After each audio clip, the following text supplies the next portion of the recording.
সুপ্রভাত বন্ধুরা। আজকে সকালটা শুরু করলাম কি দেখিয়ে বলো তো কি। আজকে মিঠাই দিয়ে মর্নিংটা শুরু করলাম। গাজর ব্রেড করে রেখেছি, দুজনে মিলে দুটোই করেছি, একটা কর্তা করেছে একটা আমি করেছি। এ দেখো না, দুটো গ্রেটা, এক ছোটটায় আমি করেছি, বড়টায় মা করেছে। করে এবার একটু গাজরের হালুয়া করব। মেয়েদের সবই খাইয়ে দিলাম, মটরশুঁটি, কচুরি, পিঠা। গাজরের হালুয়াটা আর বাকি রাখি কেন? গাজরের হালুয়াটা আমার ছোট মেয়েও ভালোবাসে, বড় মেয়ে তো ভালোবাসেই সব কিছু মিষ্টি, ছোট মেয়েও ভালোবাসে, যার জন্যই করার আরও বেশি ইন্টারেস্ট যে সবাই খাবে। তা আজকে আমি গাজর হালুয়াটা অনেকে অনেক রকমভাবে করে, অনেকে গাজর ডুম করে কেটে অল্প একটু জল দিয়ে প্রেসারে সিটি দিয়ে নেয়, আমার ওগুলো ভালো লাগে না। আমি এইভাবে করি, তোমাদের দেখাচ্ছি, দেখো খুব টেস্টি হয় এইভাবে করলে। রেড কাউয়ের যে ঘিটা, সেটা ফার্স্ট ট্রাই করছি, জানি না কেমন হবে, দেখি খেয়ে। তাই ভাবলাম খুঁজছি তোমাদের সঙ্গে একটু শেয়ার করি। তোমরা কে কে খেয়েছো গো, কেমন? আমি এখনো খাইনি। আমি মেনলি খাই হচ্ছে বনলক্ষ্মীর ঘি, মেয়ে শান্তিনিকেতন থেকে নিয়ে আসে, দারুণ ঘিটা, দারুণ। আর মেয়ে যদিও না যেতে পারে, কেউ গেলে অফিসের, অনেকেই শান্তিনিকেতন যেতে ভালোবাসে, তাদের দিয়ে আনিয়ে নেয়। সেই জন্য আমি বনলক্ষ্মীর ঘিটাই সবসময় খাই, গেলে 1 কেজি 2 কেজি নিয়ে চলে আসে। তা আজকে রেড কাউয়ের ঘিটা এনেছি, দেখি কেমন। প্রথমে ঘি দিয়ে কড়াইয়ে গাজরগুলো সব নেড়ে চেড়ে নেব। গাজরের একটুও গুণাগুণ নষ্ট হবে না এইভাবে করলে। কি বলতো, ঘিয়ের মধ্যে গাজরটা ভেজে নেব, ভেজে নিলে গাজরের সব রসটা সবই রয়ে গেল, গ্রেটারে গ্রেট করেছি যে। আর একটু ভেজে নিলে কি বলতো, যতই সিদ্ধ হোক, একটা অন্যরকম লাগে খেতে। এটা ভালো করে আগে একটু খেয়ে ভেজে নেব। ঘিয়ের মধ্যে সব গাজরগুলো দিয়ে দিয়েছি, নাড়িয়ে চাড়িয়ে দিয়েছি, একটু কালারটা চেঞ্জ হবে। রেড কাউয়ের গন্ধটা খুব সুন্দর বেরিয়েছে গো। এই ঘিটা খাচ্ছিলাম, একটু এনেছিলাম, মেয়ে বলেছিল কদিন বাদে যাব, যার জন্য অল্প একটু ঘি এনে কাজ চালাচ্ছিলাম। মেয়ের এখন যাবার কোনো প্রশ্নই ওঠে না, প্রচুর ঝামেলা। শাশুড়ি মা মাঝে অসুস্থ হয়ে গেলেন, হসপিটালাইজড হয়েছিলেন, এখন ভালো আছেন, যার জন্য প্রশ্নই ওঠে না আর এখন যাওয়ার। যার জন্য এবার পরে কর্তা বললো তাহলে একটা বড় এনে দিই রেড কাউয়ের। দেখো খেয়ে, বেশি বড় আনতেও ভয় লাগছে কেমন হবে। এবার এটাকে যেই কালারটা একটু চেঞ্জ হবে, তারপরে তোমাদের দেখাচ্ছি। কালারটা কিছুটা চেঞ্জ হয়েছে, একটু ইয়ালিশ ভাব আসছে, দেখো কিরকম সুন্দর গন্ধ বেরিয়েছে। কিন্তু রেড কাউটা মনে হচ্ছে ভালোই হবে, ভালো হয়েছে। কারণ না, সবসময় বনলক্ষ্মী করে বসে থাকলে না খুব মুশকিল হয়ে যায়। আমার একটু ঘিটা লাগে, নিরামিষ রান্না বেশি করি তো। আর এদিকে দুধ ফুটানো বসিয়ে দিয়েছি, 1 প্যাকেট আমুল তাজা। এই দুধটা ফুটে উঠলেই ওই ঘিয়ে ভাজা গাজরটার উপর দিয়ে দেবো। মোটামুটি কালার চেঞ্জ হয়ে যাচ্ছে, আর একটু ততক্ষণ হোক। দেখো ভাজা হয়ে কিরকম মন্ড টাইপের মতন হয়ে যাচ্ছে। এইরকম অবস্থায় দুধটা দিয়ে দেবো, দুধের মধ্যেই সিদ্ধ হবে, দারুণ টেস্ট হয় আর পুরো গুণাগুণটা থাকে আর কি। এবার গ্যাসটা একটু সিম করে দিই, নাহলে লেগে যাবে নিচে। এবার দেখো দুধ দিয়ে দেবো, মোটামুটি এটা সিদ্ধ হওয়ার মতন দুধ দিয়ে দেবো। দিয়ে এবার সিদ্ধ হোক।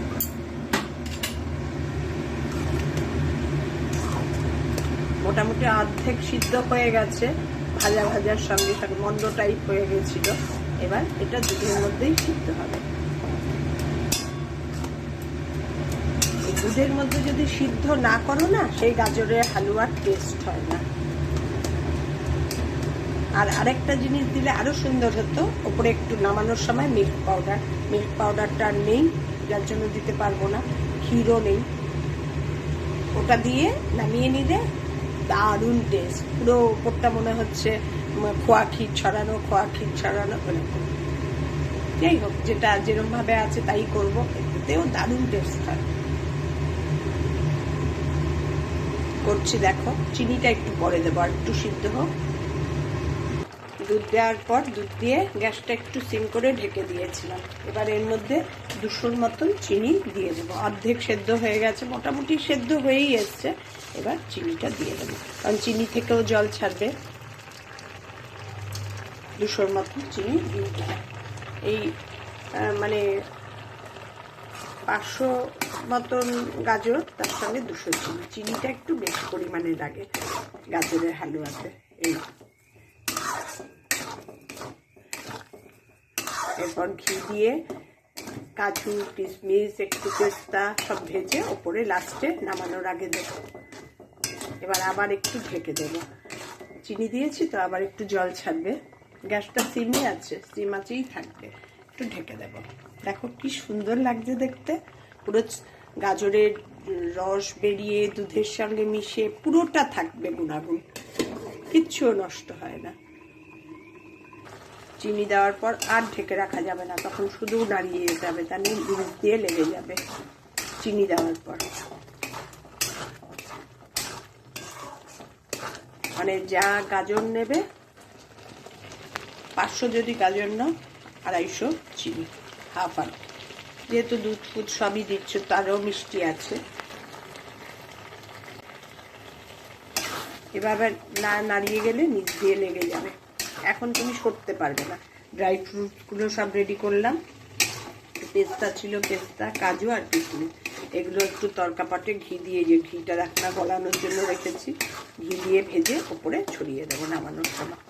এই সময় যদি মিল্ক পাউডার থাকতো কিংবা খোয়া ক্ষীর থাকতো, ওপরে ছড়িয়ে। 2টো এলাচ ফাটিয়ে দিয়েছি, তোমাদের দেখাতে ভুলে গেছি। এলাচ ফাটিয়ে খোসাটা ফেলে এলাচের দানাগুলো দিয়েছি। সেগুলো মুখে পড়লে ছোট মেয়ের খুব রাগ হয়, কিন্তু তাও এগুলো একটু না দিলে কি বলতো, সুন্দর গন্ধটা হয় না। এমনিতে ঘিয়ের গন্ধ, দুধের গন্ধ ঠিক আছে। আজকে কিছু রান্না নেই, তাই ভাবলাম হালুয়াটাই করি। প্রচুর খিদে খাবার।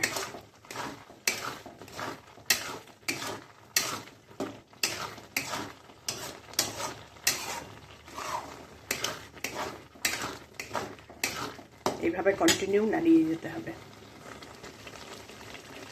গাজরের হালুয়াটা আমি আরম্ভ করেছি 6:45, এখন প্রায় 7:30, 45 মিনিট লাগবে করতে। এইভাবে গ্রেটারে কুচিয়ে নিয়ে ঘিয়ে ভেজে দুধে সেদ্ধ করে। এই অ্যাডভার্টাইজে বলে না 5 মিনিটে গাজরের হালুয়া, মানে ফালতু কথাগুলো না সব বলে, মানে কি বলবে নিজেরাও বুঝে পায় না।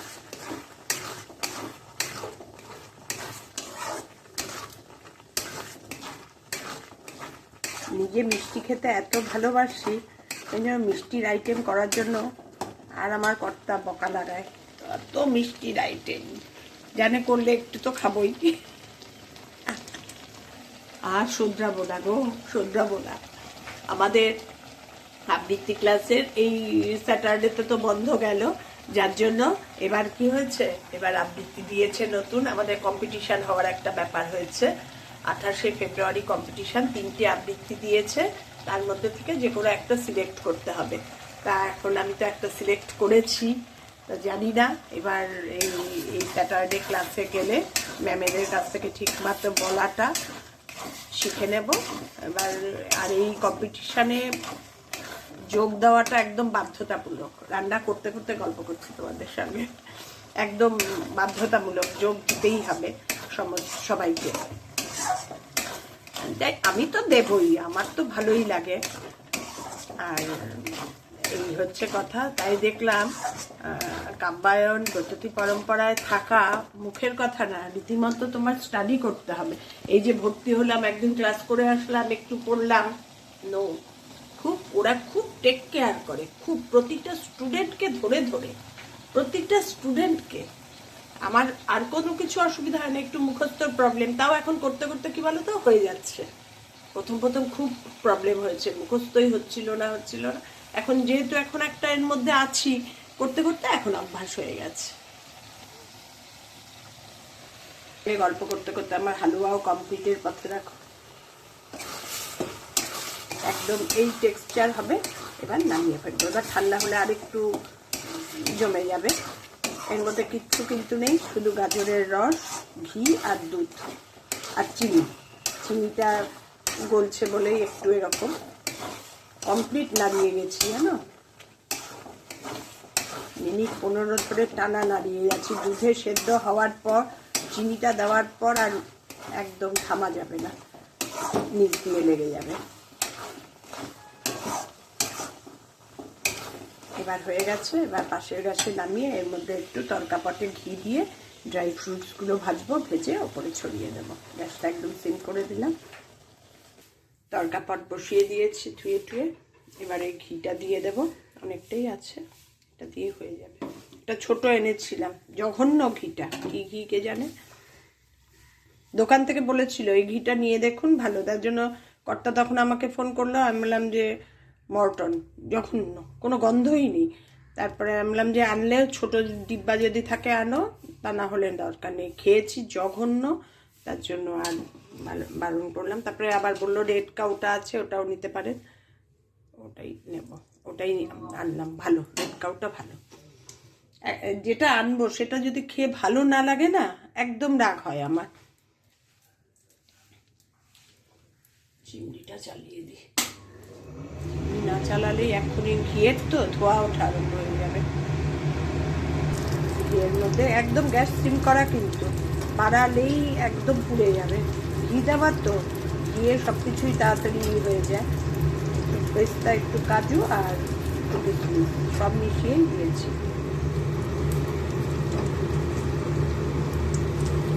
হয়ে গেছে। এবার গ্যাস অফ করে দেবো, দিয়ে এটা ওপরে ছড়িয়ে দেবো, দিয়ে নাড়িয়ে দেবো ভালো করে। আমার হালুয়া কমপ্লিট। এভাবে বানিয়ে খেও, দারুণ লাগে খেতে। আর তোমার কোনো গুণাগুণও নষ্ট হয় না, কিচ্ছু না। আর এর সঙ্গে ওপরে যদি খোয়া ক্ষীর ছড়াও, ওটাও ভালো। খোয়া ক্ষীর না থাকলে মিল্ক পাউডার, সেটাও চলবে। আমার ছিল না কোনো কিছু, তাই আর কিছু ছড়াইনি। এই ড্রাই ফ্রুটস ছড়িয়ে ঘি দিয়ে ভেজে। কেমন লাগলো আমার গাজরের হালুয়া জানিও। আমি যা করি তোমাদের সব শেয়ার করি, আমার খুব আনন্দ লাগে জানো তো। মাঝে মাঝে ভুলে যাই বলে করি না, নাহলে একদম খুব বিন্দাস তোমাদের সঙ্গে কথা বলে আমি। টাটা।